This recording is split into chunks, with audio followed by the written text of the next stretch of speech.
Hello everyone, जय हिंद। आज हम बात करेंगे 20 जनवरी 2025 के करंट अफेयर को। लास्ट में हम बात करेंगे वीकली करंट अफेयर्स की भी। तो अगर आप चैनल पे पहली बार आए हैं तो do like, share and subscribe my channel. तो चलिए स्टार्ट करते हैं आज का फर्स्ट और इम्पोर्टेंट क्वेश्चन। पहले क्वेश्चन में पूछा गया है कि भारत 2026 में ब्रिक्स की अध्यक्षता करेगा, इसकी जो थीम होगी वो क्या होगी। जो उसकी थीम होगी वो उसका नाम है लचीलापन, नवचार, सहयोग और स्थिरता के लिए निर्माण। Building for the resilience, innovation, cooperation and sustainability इसकी थीम होगी।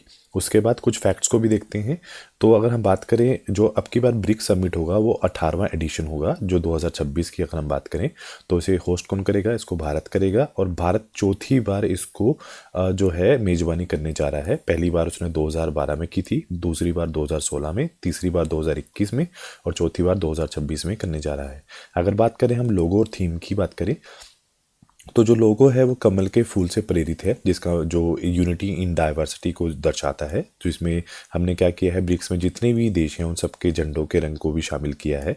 और उसके बाद हमने थीम का जो है वो है building for the resilience, innovation, cooperation and sustainability इसकी जो थीम होगी। उसके बाद अगर हम बात करें पिछले 2025 में जो शिखर सम्मेलन हुआ था ब्रिक्स का, तो वो ब्राज़ील के अंदर हुआ था, 17वां जो एडिशन हुआ था। उसके बाद अगर हम बात करें ब्रिक्स की, तो ब्रिक्स में मेनली कौन से जो देश हैं वो है Brazil, Russia, India, China and south Africa. 2001 तक ये ब्रिक था क्योंकि साउथ अफ्रीका 2010 के बाद जाके जुड़ा है। अगर हम पहले ब्रिक्स समिट की बात करें वो 2009 में रशिया में हुआ था। अगर 16वीं की बात करें रशिया में मेजबानी होस्ट हुआ था, 17वां ब्राज़ील में हुआ है और जो 18वां 2026 का होगा वो इंडिया में होगा। और 1 जनवरी 2024 में नए 5 देश शामिल हुए थे जो कि यूएई, ईरान, इजिप्ट, इथोपिया और सऊदी अरेबिया, जबकि अर्जेंटीना जो को काटा गया था। अगर हम बात करें 2025 में 10वां सदस्य कौन सा था, वो इंडोनेशिया था। ब्रिक्स का जो समूह का 10वां जो नया पार्टनर स्टेट है वो वियतनाम। ब्रिक्स यूथ की जो उद्यमिता सम्मेलन है वो इंडिया में मार्च 2025 में। ब्रिक्स जो बैंक ऑफ कॉमर्स और इंडस्ट्री के जो अध्यक्ष हैं वो है हरवंश चावला। और भारत 2026 में 12वें ब्रिक्स सांसदीय मंच की मेजबानी करेगा। अगला क्वेश्चन ये पूछा गया है कि भारत में दुनिया का सबसे बड़ा ग्रीन अमोनिया प्लांट कहाँ पर विकसित किया जाएगा। तो उसका जो राइट आंसर है वो आंध्र प्रदेश के अंदर विकसित किया जाएगा। तो ये होगा कहाँ पर, तो परियोजना कौन का काम क्या है, ये भारत का पहला दुनिया का सबसे बड़ा जो ग्रीन अमोनिया प्लांट शुरू होगा ये ककीनाडा में होगा, आंध्र प्रदेश में। और विकास करता है एम ग्रीन जो है वो उसका विकास करता है। इसके अंदर जो है $10 बिलियन की जो है निवेश होगा, मतलब 83,000 करोड़ रुपए का। और जो क्षमता होगी 1.5 मिलियन टन प्रति वर्ष इसकी जो क्षमता होगी उत्पादन की। और इसके साथ साथ ये क्या करेगा, जो उसके साथ आपको ऊर्जा निर्यात पर निर्भरता कम हो जाएगी, स्वच्छ ऊर्जा निर्यात बनना और वैश्विक ऊर्जा संक्रमण में योगदान देना इसका योगदान रहेगा। उसके साथ साथ नेशनल ग्रीन हाइड्रोजन मिशन भी हुआ है। 2030 तक 50 लाख जो टन ग्रीन हाइड्रोजन का उत्पादन करेगा भारत। और देश का जो पहला ग्रीन हाइड्रोजन हब जो है उसकी आधारशिला विशाखापट्टनम आंध्र प्रदेश के अंदर रखी गई है। अगला, उसके साथ साथ कुछ और भी प्लांट लगे हैं जो हाल में ही सुर्खियों में रहे हैं, जैसे कि भारत का सुपर कंपोस्ट संयंत्र है जो है वो केरल में, भारत का oil palm processing plant Arunachal Pradesh में, उत्तर भारत का पहला परमाणु संयंत्र हरियाणा, बायो सीएनजी संयंत्र वाली जो आधुनिक गौशाला लाल टिपारा गौशाला जो है ग्वालियर में, और कोयला बिजली संयंत्र बंद करने वाला जो G7 राष्ट्र है इंग्लैंड, भारत का CO2 से मेथेनॉल प्लांट पुणे में, भारत का पहला हरित जो हाइड्रोजन संयंत्र है जो हिमाचल के दोबाटो में होगा, और शौचालय जैन चिकित्सा अपशिष्ट उपचार संयंत्र जो है वो एम्स दिल्ली में, PP जो green waste processing plant Indore में, गिलिया जो नाइट्राइड जो आधारित सेमीकंडक्टर प्लांट है छत्तीसगढ़ में। उसके बाद Tata company and Airbus France द्वारा भारत का जो पहला made in India H125 helicopter assembly plant जो है कर्नाटक में। उसके बाद है भारत का पहला पूर्णतः स्वदेशी 5 किलोवाट भूतापीय संयंत्र अरुणाचल प्रदेश के अंदर खोला गया है। उसके बाद अगला क्वेश्चन ये है कि हाल में ही कोलकाता हाईकोर्ट के जो नए चीफ जस्टिस के रूप में किन्होंने शपथ ली है, तो उनका नाम है सुजॉय पॉल जो है, उन्होंने हाल में ही शपथ ली है। उसके बाद अगर हम बात करें कि जो हाई कोर्ट है वो किस अनुच्छेद के अंदर चलती है, तो वो 214 से लेकर 231 अनुच्छेद के बीच में काम करती है। अगर हम बात करें भारत में 25 हाई कोर्ट हैं, तो अगर जो सबसे नवीनतम की बात करें, सबसे जो नई बनी है वो अमरावती हाई कोर्ट बनी है। तो पहली जो महिला जज थी उसका नाम अन्ना चाडी थी, वो केरला से हाई कोर्ट की जज थी। पहली जो महिला मुख्य न्यायाधीश जो है लीला सेठ, हिमाचल प्रदेश। एक ही व्यक्ति दो या दो से अधिक राज्यों को राज्यपाल बनाया जा सकता है। यह है जो प्रावधान है 7वां संविधान संशोधन अधिनियम 1956 द्वारा अनुच्छेद 153 प्रावधान में जोड़ा गया है।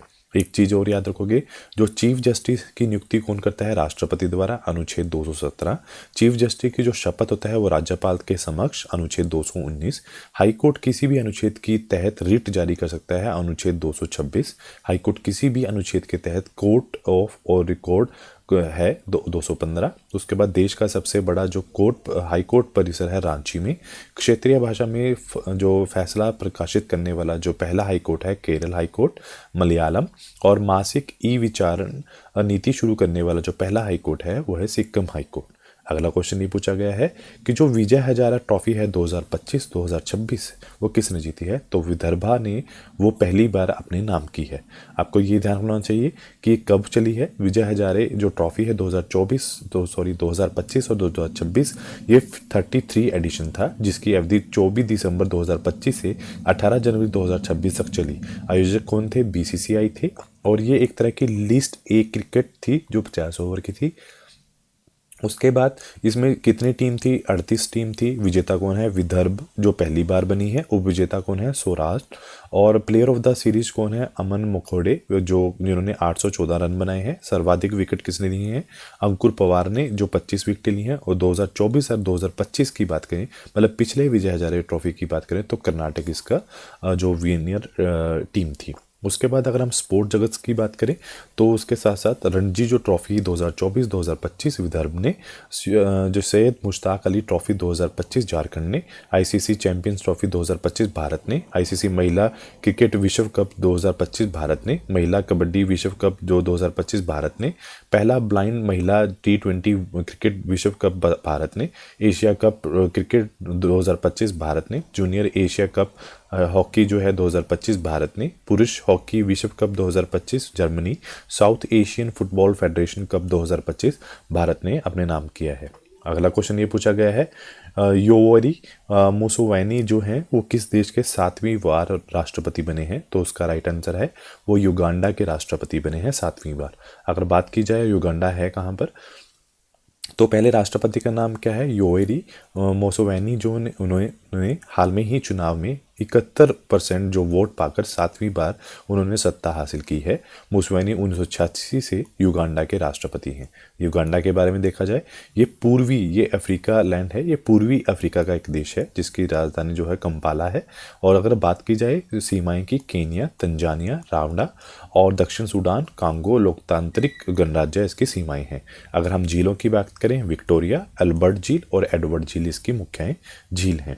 उसके बाद हाल में ही जो अंतर्राष्ट्रीय नियुक्तियां हुई हैं, जैसे कि चेक गणराज्य के जो नए प्रधानमंत्री हैं आंद्रेज बिबिस, जापान की पहली प्रधानमंत्री हैं साना ताकाइची, बोलिविया के जो नए राष्ट्रपति हैं रोड्रिग्ज पाज परेरे, और फ्रांस के प्रधानमंत्री हैं सेबेस्टियन लुकोर्नो, और नेपाल की पहली प्रधानमंत्री हैं सुशीला कर्की, नॉर्वे की प्रधानमंत्री हैं जोनस गहर स्टोरे, और गुयाना की राष्ट्रपति हैं इरफान अली। थाईलैंड के नए प्रधानमंत्री हैं अनुतिन चरनीविराकुल, और लुथेनिया के नए प्रधानमंत्री हैं इंगा रुंगनेन जो हैं वो नई प्रधानमंत्री बनी हैं। अगला question, state bank of India की रिपोर्ट के अनुसार भारत किस वर्ष तक उच्च मध्यम आय वाला देश बन जाएगा? तो उसका जो राइट आंसर है वो 2030 तक उच्च आय वाला जो है देश बन जाएगा। तो जो 2030 की अगर हम बात करें तो भारत की प्रति व्यक्ति आय 4000 अमेरिकी डॉलर होगी। तब भारत विश्व बैंक के वर्गीकरण में चीन और इंडोनेशिया जैसे देशों की श्रेणी में आ जाएगा। अगर हम बात करें एसबीआई की, भारत का सबसे बड़ा सार्वजनिक क्षेत्र का बैंक है जिसका वर्तमान अध्यक्ष कौन है? चल्ला श्रीनिवासलू सेठी हैं। अगर स्थापना की बात करें 1955 में, और जो मुखिया है उनका मुंबई और महाराष्ट्र के अंदर इनका मुख्यालय है। अगला क्वेश्चन, राष्ट्रपति शेख मोहम्मद बिन जायद अल नहयान किस देश के राष्ट्रपति हैं जो भारत की यात्रा पर आए हैं? तो वो यूएई के राष्ट्रपति हैं। उसके बाद हुआ क्या है, प्रधानमंत्री नरेंद्र मोदी ने निमंत्रण पर संयुक्त राष्ट्र के जो राष्ट्रपति हैं शेख मोहम्मद बिन जायद अल नहयान जो हैं वो 19 जनवरी को आधिकारिक दौर यात्रा पर भारत में आए थे और इस यात्रा में उन्होंने व्यापक रणनीति साझेदारी मजबूत होगी, क्षेत्रीय व वैश्विक मुद्दों पर विचारों का आदान प्रदान होगा, व्यापार, ऊर्जा, निवेश, रक्षा, तकनीकी जैसी जो क्षेत्र हैं उसमें सहयोग बढ़ाने की संभावना भी है। अगर हम बात करें यूएई की तो राजधानी है अबू धाबी है, राष्ट्रपति हैं शेख मोहम्मद बिन जायद अल नहयान है, प्रधानमंत्री कौन है, मोहम्मद बिन राशिद अल मुक्तम जो हैं। और अगर बात करें मुद्रा की, यूएई दिरहम वहाँ की मुद्रा है। अगर हम बात करें पड़ोसी देश की, सऊदी अरब, ओमान, कतर और ईरान वहाँ के पड़ोसी देश हैं।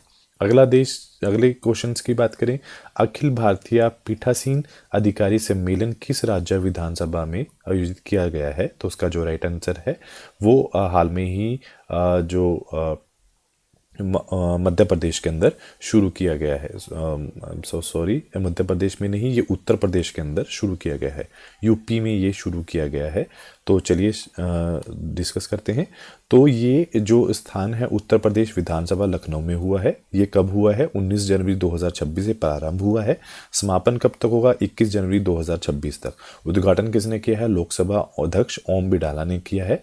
भागीदारी राज्य हैं, सभी जितने भी राज्य हैं केंद्र शासित प्रदेशों की पीठासीन जो अधिकारी हैं मतलब स्पीकर या चेयरमैन हैं इसके अंदर भागीदार हैं। अगर हम बात करें कुछ और अंतर्राष्ट्रीय सम्मेलन और संस्थान की, तो उसमें जो विश्व आर्थिक मंच कहाँ हुआ है, स्विट्जरलैंड के अंदर। विश्व सरकार शिखर सम्मेलन है यूएई के अंदर। G20 शिखर सम्मेलन 2025 दक्षिण अफ्रीका में। विश्व जो प्रायोगिक शिखर सम्मेलन भारत में। विश्व सतत जो विकास शिखर सम्मेलन भारत में। G7 शिखर सम्मेलन 2025 अल्बर्टा कनाडा में। नाटो शिखर सम्मेलन 2025 नीदरलैंड में। ब्रिक्स शिखर सम्मेलन 2025 ब्राजील में। शंघाई सहयोग संगठन 3 के अंदर। यूएन जलवायु परिवर्तन सम्मेलन COP30 जो है ब्राजील के अंदर हुआ है। उसके बाद अगला क्वेश्चन ये है कि हमें ये बताना है कि हाल में ही भारतीय सेना ने कहाँ पर अपनी जो फर्स्ट फंक्शनल क्वांटम लैब जो है स्थापित की है, तो उसका जो राइट आंसर है वो मध्य प्रदेश के अंदर इन्होंने जो है स्टार्ट की गई है। उसके बाद जो मध्य प्रदेश हाल में ही सुर्खियों में रहा है, रातापानी टाइगर रिजर्व का नाम बदलकर doctor Vishnu Shridhar Wankhedkar tiger reserve बनाया गया है। एमपी सरकार ने डिजिटल इंडिया यानी डिवीजन का जो एमओयू पर हस्ताक्षर किया है। मध्य प्रदेश आदिवासी जिलों में भारत के पहले पीपीपी मेडिकल कॉलेज शुरू किया है।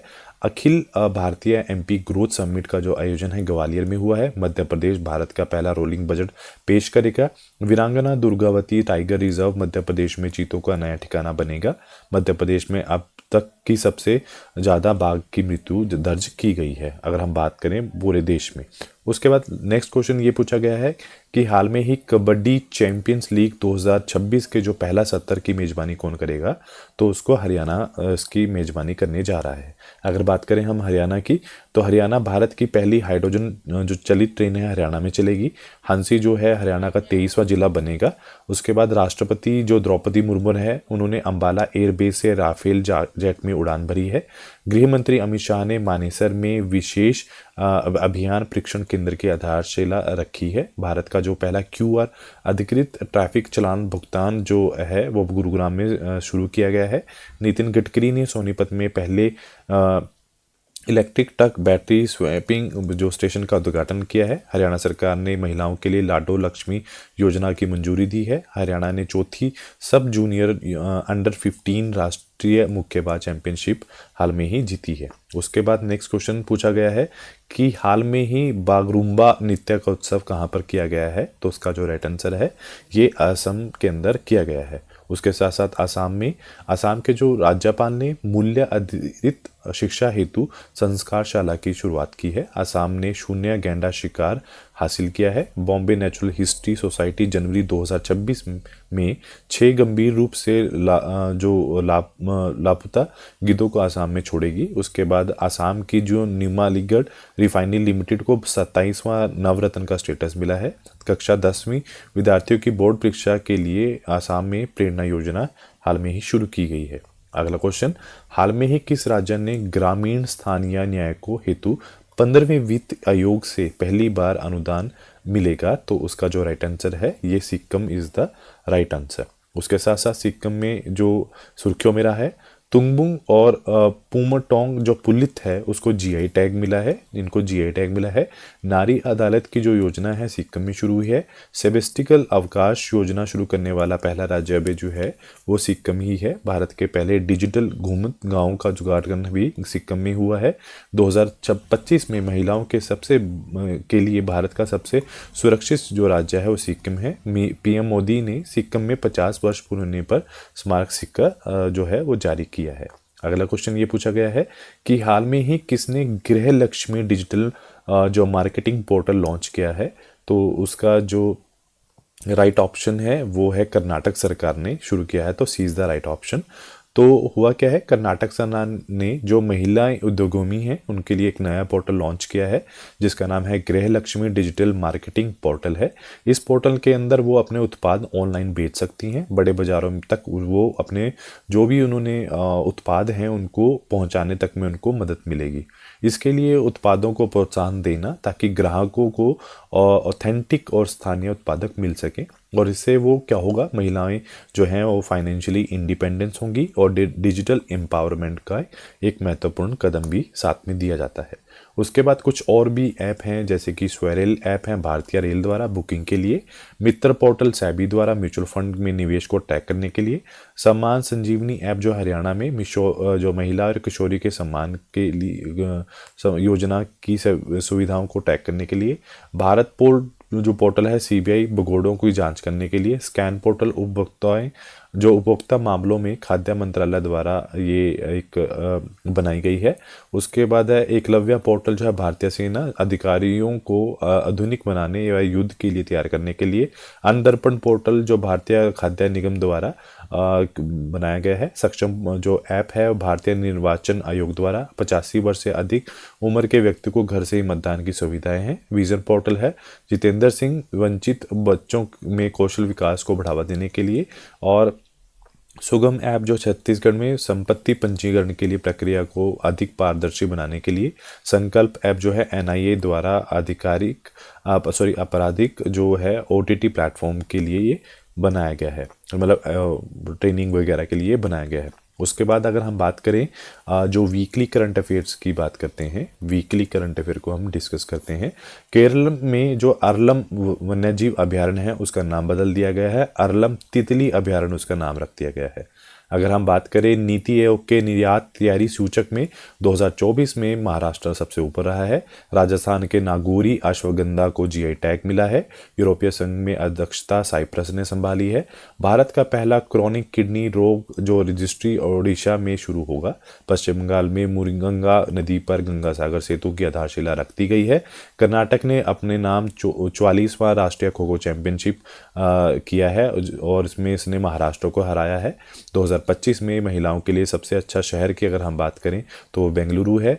अगर हम बात करें अपार आईडी की जो एक शिक्षा की पहचान है उसके निर्माण में छत्तीसगढ़ सबसे आगे रहा है। उसके बाद अगर बात करी जाए गुजरात में मुख्यमंत्री ने कैंसर का जल्द पता लगाने के लिए एक आशा ट्रेन एक मोबाइल यूनिट लॉन्च की है। पेपर में अगर केरल में अगर बात करें तो पेपरलेस कोर्ट की प्रणाली शुरुआत की गई है। हमने क्या किया, भारत ने जापान को छोड़कर चौथी विश्व अर्थव्यवस्था का दर्जा प्राप्त किया है। भारत में जो हाइड्रोजन चलित ट्रेन जो दौड़ेगी वो हरियाणा में दौड़ेगी। उर्मिला सत्यनारायण ने नित्य कला निधि पुरस्कार अपने नाम किया है। विराट कोहली ने 28,000 रन पूरे करने वाले दुनिया के तीसरे बल्लेबाज बने हैं। आईआईटी पटना ने अपनी रिसर्च को बढ़ावा देने के लिए सुपर कंप्यूटर लॉन्च किया है। लखनऊ उत्तर प्रदेश में दृष्टिबंधित लोगों ने पहली ब्रेल लाइब्रेरी खोली है। पश्चिम बंगाल का जो पहला मुख्य सचिव कौन बनेगी, उनका नाम है नंदिनी चक्रवर्ती। गोवा का नया तीसरा जिला बना है उसका नाम है कुशावती। तो आज के लिए इतना ही। Do like share and subscribe my channel. Thank you so much.